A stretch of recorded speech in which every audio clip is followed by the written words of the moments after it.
আপনি যেদিন মরবেন সেদিনও মানুষ ভাত খাবে। এই গ্রামবাসী ধোকা ধোকা, মহল্লাবাসী ধোকা, এগুলো সব ধোকা, সব ধোকা।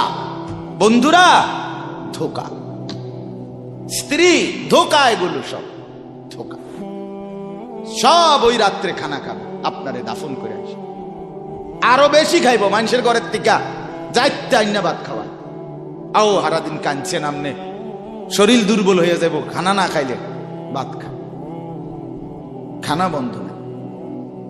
লাশের সামনে, লাশের সামনে মুসলমান আজকে জানাজা, লাশ সামনে, এখানে দাঁড়াইয়া জিগায় খানাটা কোন দিন কইয়া লাইলে ভালো আছিল। কি আহা আহা, মানুষ কার জন্য শিক্ষালেন? এই মানুষগুলো তারা আজকে জিগায় খানাটা কোন দিন করবে। 4 দিন না খানাটা কি সোমবারে করলে ভালো হয় না মঙ্গলবারে করলে ভালো হয়? কদ্দুর অনবুঝ করে লাইলে ভালো আছিল, লোকজন কি আর আবার পাইবেননি? হ্যাঁ, মানুষটিরে আবার কইটো আইবেন, আজকেই কইয়া লাইলে ভালো। ফলে জানাজার লাশের সামনে দাঁড়াইয়া আগে কইয়ালায় সবাই খেয়াল রেখেন সোমবারে খানা।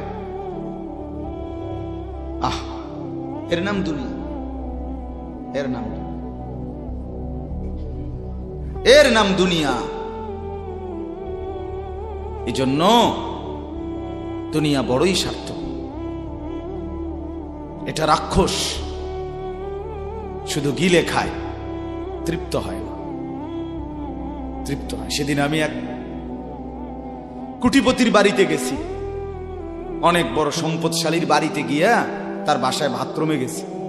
দেখি যে বাথরুমের যে দরজা, দরজার যে সিটকারি লাগায়, তো সিটকারিটা আছে, কিন্তু সিটকারিটা যেটার মধ্যে লাগাই ছোট্ট বল্টু একটা, এটার মধ্যে লাগাই যেটার মধ্যে আর এটা নাই। এবারে লাভ হইল কি, এটা কিদের মধ্যে লাগা, কথা বুঝছেন না আপনি? লকটার এই ছোট ইয়াটা যেটার মধ্যে লাগায় আর এটা নাই। তা না, আমি বের হয়ে বললাম, হা ভাইয়া, এরই নাম দুনিয়া। দুনিয়া এমন একটা না একটা থেকেই যায়, সব চাহিদা সব প্রয়োজন পূরণ হয় না, পূরণ হয়। আপনার লাশ যেদিন জানাজা হবে সেদিনও আপনার ঘরের হাজারো প্রয়োজন বাকি থেকে যায়,